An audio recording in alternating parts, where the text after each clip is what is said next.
ہم نماز کی ابتدا کریں گے، اس سے پہلے یاد رکھیں کہ نماز کی ابتدا سے پہلے سب سے بنیادی بات ہمارے معاشرے میں اس تعلق سے جو بدعت پائی جاتی ہے، وہ بنیادی بدعت یہ ہے کہ ہم نماز کے لیے زبان سے نیت کرتے ہیں۔ میں نیت کرتا ہوں 4 رکعت فرض نماز کی بوقت ظہر اور منہ میرا قبلہ شریف کی طرف، یا اس طرح کے جو الفاظ کہے جاتے ہیں، تو یہ سنت سے ثابت نہیں، مروجہ بدعات میں سے ایک بہت بڑی بدعت ہے جس سے ہمیں اور آپ کو بچنے کی ضرورت ہے۔ ہاں یاد رکھیں، نماز کے لیے نیت ضروری ہے، لیکن نیت دل کے ارادے کا نام ہے، نہ کہ زبان سے اس طرح کی باتوں کی ادائیگی کا۔ جب ہم نے ارادہ کیا، دل میں ارادہ کر لیا، گھر سے نکلے کہ میں ظہر کی نماز کی ادائیگی کے لیے جا رہا ہوں، یا عصر کی نماز کی ادائیگی کے لیے، یا مغرب کی یا عشاء کی نماز کی ادائیگی کے لیے، تو جب ہم مسجد پہنچے الحمدللہ اب ہم نماز کیسے پڑھیں گے، تو میں بحیثیت امام آپ کو ایک نماز پڑھ کے دکھا رہا ہوں، ٹھیک ہے، اور اس دوران میں آپ سے بہت ساری باتیں بھی کروں گا، جہاں غلطیاں ہیں ان غلطیوں کی اصلاح کی کوشش بھی کروں گا۔ چلیے، سب سے پہلے ہم نے مؤذن صاحب نے تکبیر اقامت کہہ دی ہے، اب ہماری ذمہ داری سب سے پہلے کہ ہم تکبیر تحریمہ کہیں، اور تکبیر تحریمہ کہتے ہوئے اپنے ہاتھ کو اٹھائیں۔ ہاتھ جو سنت کے مطابق اٹھانا ہے، یا تو وہ ہمارے کاندھے تک ہوں گے، یہ کاندھے تک، یا ہمارے کانوں تک ہوں گے، کان کے لو کے برابر ہوں گے، یا کاندھے تک ہوں گے، اس طرح سے۔ جو بھائی عموماً نیت کرتے وقت اللہ اکبر جب کہتے ہیں تو اپنے ہاتھوں کو کان کے لو سے ایسے لگاتے ہیں، آپ یاد رکھیں یہ سنت سے ثابت نہیں ہے، بلکہ یہ سنت کے خلاف عمل ہے۔ سنت سے ثابت عمل کیا ہے کہ ہم یا تو کاندھے تک اٹھائیں یا کان کے لو تک اٹھائیں، لیکن انگلی کو اس طرح سے انگلی سے اس طرح سے کان کو نہ چھوئے، نہ ٹچ کرے میرے ہاتھ۔ تو ہم کیا کہیں گے؟ اللہ اکبر، اس طرح سے ہمارے ہاتھ ہوں گے قبلہ کی جانب۔ یاد رکھیں، نماز جب بھی پڑھیں، چاہے نماز کی کسی بھی حالت یا کیفیت میں ہو، ہمیں کیا کرنا ہے؟ ہمارا سارا جسم جو ہے قبلہ کی طرف۔ بعض بھائی جب کھڑے ہوتے ہیں تو اپنے پیروں کو ایسے رکھتے ہیں، دیکھیے اس طرح سے، یہ سنت کے خلاف ہے۔ سنت یہ ہے کہ تمام اعضاء قبلے کی طرف ایسے ہوں گے۔ ہم نے جب تکبیر کہنا ہے تو اللہ اکبر، ایسے ہاتھ اٹھایا اور ہم نے نیت باندھ لیا۔ نیت کے لیے جو احادیث وارد ہیں، چاہے وہ وائل بن حجر رضی اللہ تعالی عنہ کی ہو، یا دوسری جو سنن کی ہمیں اور صحیح کی روایتیں ملتی ہیں، ان میں یہ ہے کہ انسان اپنے کلائی کو جو ہے کلائی پر رکھے، ایسے رکھے کلائی کو کلائی پر، یا ان ہاتھ کی انگلیوں کو یہاں اپنے کہنی کے پاس رکھے، ہاتھ کی انگلیوں کو کہنی کے پاس رکھے، کوہنی کے پاس رکھے۔ تو ہم نے کلائی پر رکھا، اللہ اکبر کہہ کے ہم نے کلائی پر رکھا، سبحان اللہ، کلائی پر رکھے، اور کہاں باندھے؟ سینے پر باندھے، سینے پر باندھے۔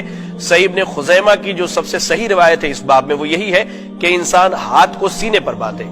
جو روایت بڑی مشہور ہے حضرت علی رضی اللہ تعالی عنہ کے تعلق سے، جس میں تحت السرہ کا ذکر ہے، ناف کے نیچے باندھنے کا، تو یاد رکھیں وہ سند کے اعتبار سے درست نہیں ہے، علماء نے اس کو نکارا ہے اور اسے ضعیف قرار دیا۔ اور آپ ایک چیز یاد رکھیں، ہم ہاتھ ایسے باندھے یا ہاتھ کلائی پر رکھے، وہ خود بخود سینے پر چلا آئے گا، خود بخود سینے پر چلا آئے گا۔ الحمدللہ ہمارے معاشرے میں ہمارے احناف بھائی کیا کرتے ہیں؟ مرد حضرات ناف کے نیچے ہاتھ باندھتے اور خواتین سینے پر ہاتھ باندھتی ہیں۔ تو یاد رکھیں یہ تفریق نماز میں اللہ کے نبی صلی اللہ علیہ وسلم سے ثابت نہیں ہے، آپ صلی اللہ علیہ وسلم نے کہیں بھی ایسا نہیں کہا ہے، نہ کیا ہے۔ ہم نے جب نیت باندھ لی تو اب ہماری ذمہ داری کیا ہے؟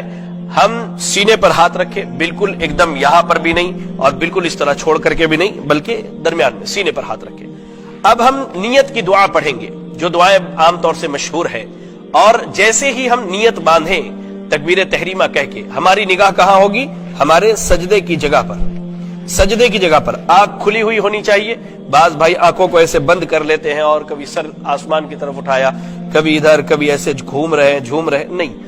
نماز میں خشوع خضوع اختیار کیجیے۔ ہم اللہ کے سامنے کھڑے، احکم الحاکمین کے سامنے کھڑے، بالکل نگاہ ہماری سجدے کی جگہ پر، ہم نے ایسے نیت باندھ لیا اور اس طرح سے اپنے ہاتھ کو مضبوطی سے پکڑ لیا۔ اب ہم دعا پڑھیں گے۔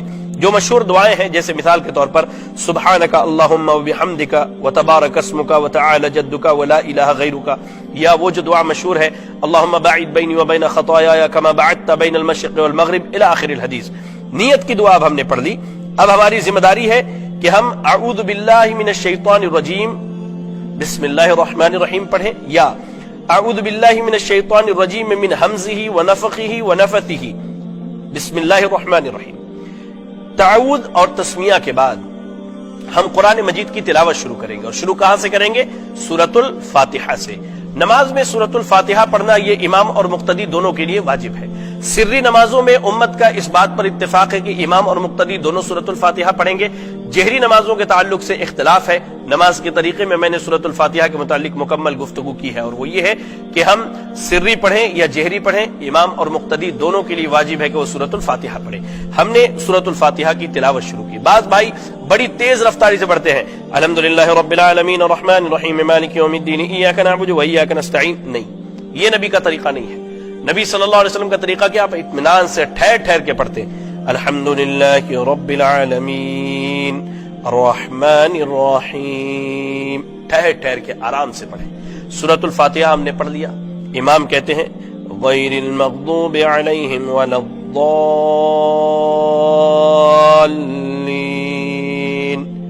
پیچھے سے ہمارے بعض بھائی جو مقتدی ہیں امام سے پہلے آمین کہہ دیتے ہیں. نہیں، امام جب آمین کہے تب آپ آمین کہیے.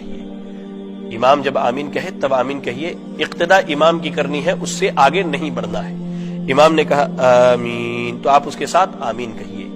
اس کے بعد اب پھر سے بسم اللہ الرحمن الرحیم پڑھ کر کے ایک سورت کی تلاوت کرنی ہے. اب چاہے وہ آپ بڑی سورت پڑھیں یا مختصر سورت پڑھیں. سورت مثال کے طور پہ ہم نے قل هو اللہ احد لے لیا، بسم اللہ الرحمن الرحیم قل هو اللہ احد ہم نے پڑھ لیا. سورت کی تلاوت کے بعد اب باری ہے رکوع میں جانے کی. رکوع میں جانے کا طریقہ کیا ہے؟ اللہ اکبر کہتے ہوئے رفع الیدین کریں گے، اور ہاتھ کاندھے تک یا کان تک جائے گا، اور ہم بالکل رکوع میں بڑے اطمینان سے رکوع میں جائیں گے.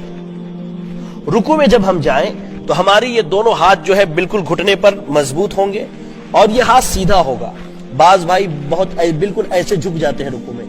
بعض بھائیوں کو دیکھا ایسے رکوع کرتے ہوئے. نہیں، اللہ کے نبی صلی اللہ علیہ وسلم جب رکوع کرتے تو آپ کا یہ ہاتھ جو ہے کمان کی رسی کی طرح، کمان کے ڈوری کی طرح ٹائٹ ہوتا ہے اسے بالکل. اور یہ پیٹھ جو ہے ہماری بالکل سیدھی ہو، اور سر پیٹھ کے برابر ہو، نہ بالکل ایسے ہو اور نہ ہی بالکل ایسے ہو، یہ بالکل برابر. رکوع میں جانے کے بعد رکوع کی جو معروف دعائیں ہیں ان میں سے کوئی بھی دعا کم از کم 3 مرتبہ، سبحان ربی العظیم، سبحان ربی العظیم، سبحان ربی العظیم. اب رکوع سے اٹھنے کی باری ہے. سمع اللہ لمن حمدہ، سمع اللہ لمن حمدہ کہتے ہوئے رفع الیدین کرے، یا کہنے کے بعد رفع الیدین کرے.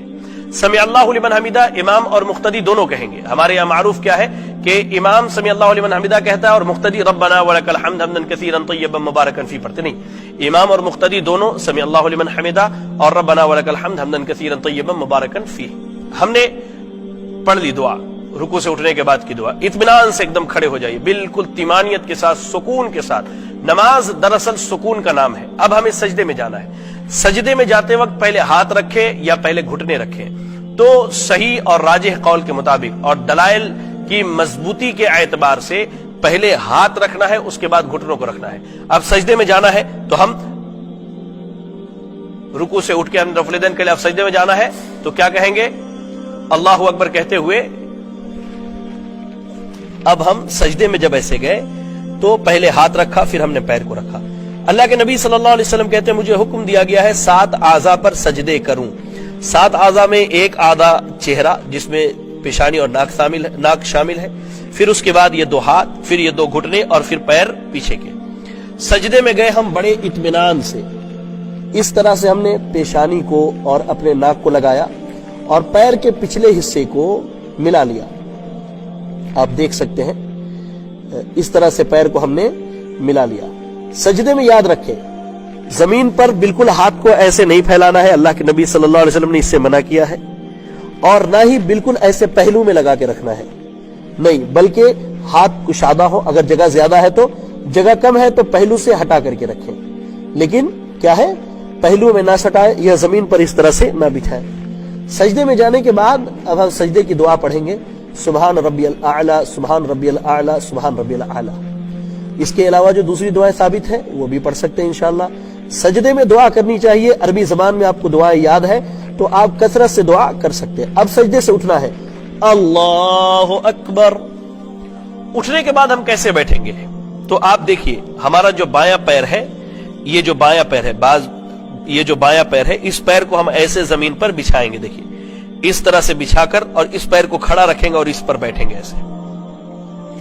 یہ طریقہ سجدے کا اور سجدے میں جانے اور سجدے سے اٹھنے کا مرد عورت سب کے لیے، اس میں کوئی فرق نہیں ہے۔ سجدے سے اٹھنے کے بعد ہمارا بایاں ہاتھ بائیں ران پر گھٹنے کے پاس، دایاں ہاتھ دائیں ران پر گھٹنے کے پاس ہوگا، اور یہ اس ہاتھ کو کیا کریں گے ہم بالکل ایسے بچھا دیں گے۔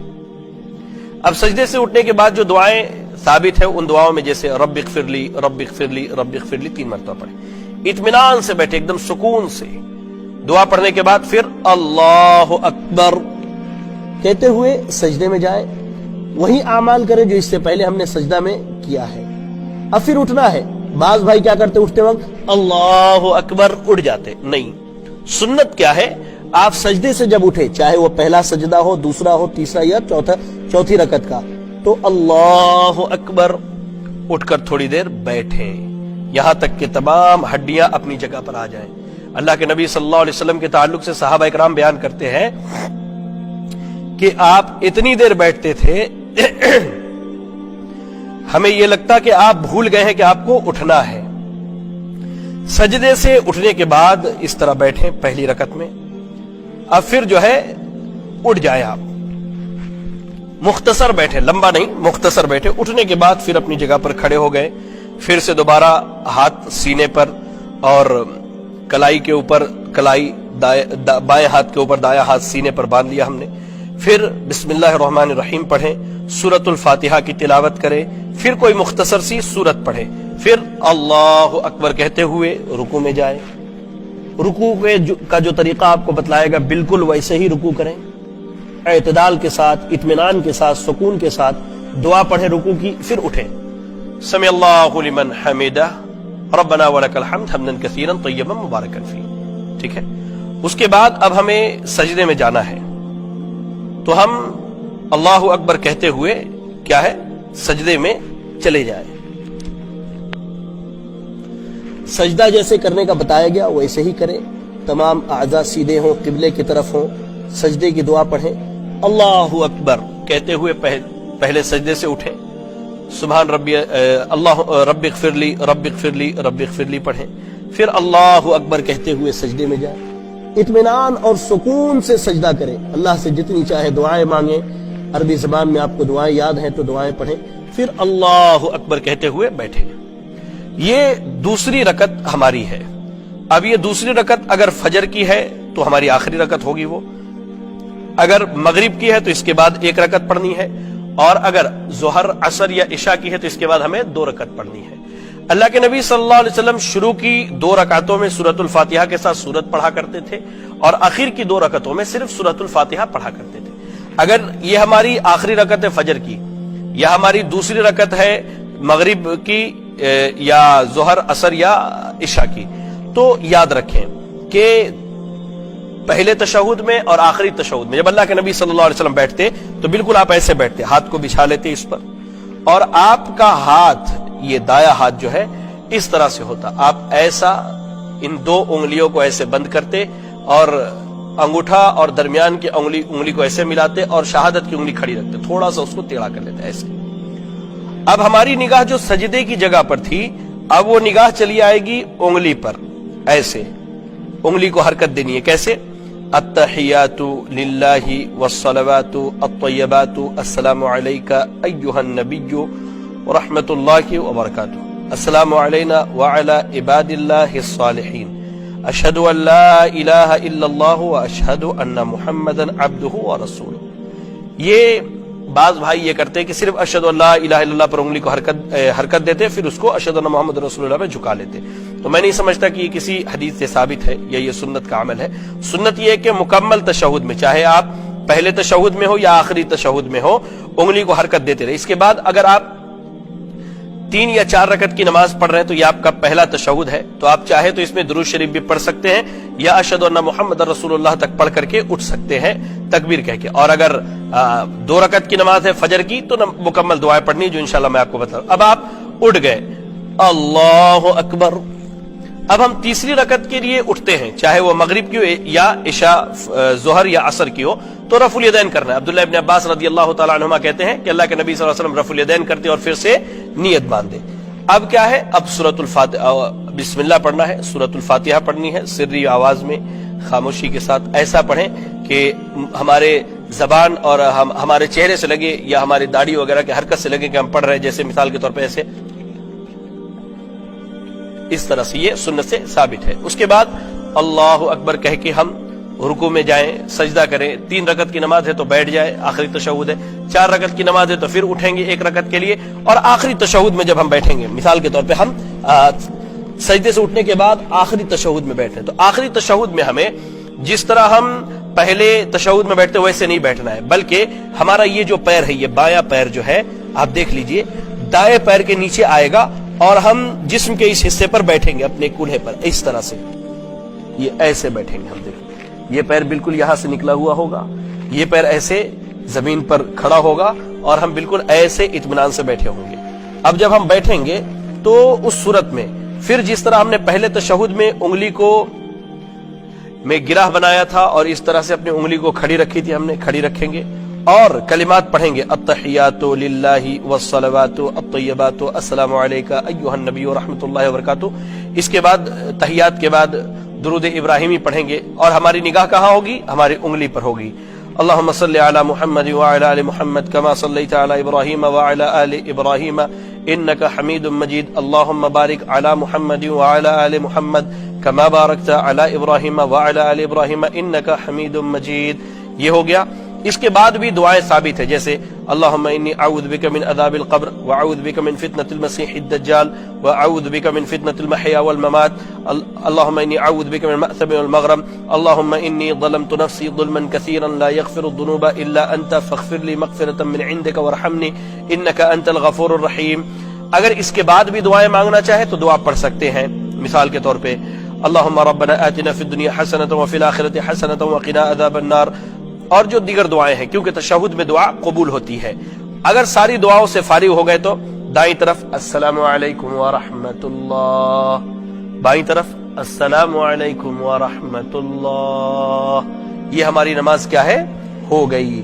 اب امام ہے تو دائیں جانب سے ایسے گھوم کر کے مقتدیوں کی طرف چہرہ کر لے یا بائیں جانب سے بھی گھوم سکتے ہیں. بعض بھائی نماز کی ختم ہوتے ہی اپنے سر پہ اس طرح ہاتھ رکھ کر کے کچھ کلمات پڑھتے ہیں. یہ سنت سے اور صحیح احادیث سے ثابت نہیں ہے. بعض بھائی کیا کرتے ہیں؟ نماز کے فوراً بعد دعا کے لیے ہاتھ اٹھا دیتے ہیں. یہ بھی سنت کے خلاف ہے. ہونا یہ چاہیے کہ نماز کے بعد کے جو اذکار ہیں، جیسے نماز ختم ہوتے ہی اللہ اکبر استغفر اللہ استغفر اللہ استغفر اللہ 3 مرتبہ، اس کے بعد اللہم انت السلام ومنک السلام تبارکت یا ذا الجلال والاکرام. جو دعا ثابت ہے وہ مکمل دعائیں پڑھیں. آپ چاہے تو فرض نماز کے بعد دعا کر سکتے ہیں، لیکن فرض نماز کے بعد اجتماعی دعا کا ثبوت نبی اکرم صلی اللہ علیہ وسلم سے نہیں ملتا ہے. انفرادی طور پر اگر دعا کریں تو آپ جتنی دیر چاہیں اللہ تعالیٰ سے دعا کریں، فرض نماز کے بعد دعائیں قبول ہوتی ہیں. اس طرح سے ہماری 2 اور 4 رکعت کی نماز مکمل ہو گئی. یاد رکھیں میرے بھائی، نماز کے لیے نیتوں کو خالص رکھیں، سنت کی اتباع کریں، کیونکہ یہ 2 ایسی شرطیں ہیں جس کی بنیاد پر ہماری عبادتیں قبول ہوتی ہیں. ہم زندگی بھر نماز پڑھتے رہے، سنت کے مطابق پڑھیں لیکن کسی اور کو دکھانے کے لیے، یہ بھی اللہ کو قبول نہیں. اور اخلاص کے ساتھ پڑھیں، بالکل اللہ کے لیے پڑھیں لیکن سنت کے مطابق نہیں، یہ بھی اللہ کو قبول نہیں. مرد اور عورت کی نماز میں کوئی فرق نہیں ہے سوائے اس کے کہ مرد امام مصلی پر آگے کھڑا ہوگا اور عورت اگر امام ہے، عورتوں کی امامت کرا رہی ہے تو وہ درمیان صف کے درمیان میں کھڑی ہوگی اور اس کے دائیں بائیں خواتین کھڑی ہوں گی، نہ کہ وہ مرد امام کی طرح آگے کھڑی ہوگی. یہ بس فرق ہے. بقیہ سارے نماز کے ارکان واجبات ساری چیزیں جو ہے مرد عورتوں کے درمیان مشترک ہے، کوئی چیز ان میں فرق نہیں. اور جو فرق کرتے ہیں ان کے پاس میں سمجھتا ہوں کوئی مستحکم اور مستند دلیل نہیں ہوگی اور نہ ہی موجود ہے. لہذا اللہ سے دعا کرے کہ اللہ رب العالمین میری، آپ کی اور تمام اہل اسلام کی اصلاح فرمائے، ہمارے نمازوں کی اللہ تعالیٰ اصلاح فرمائے.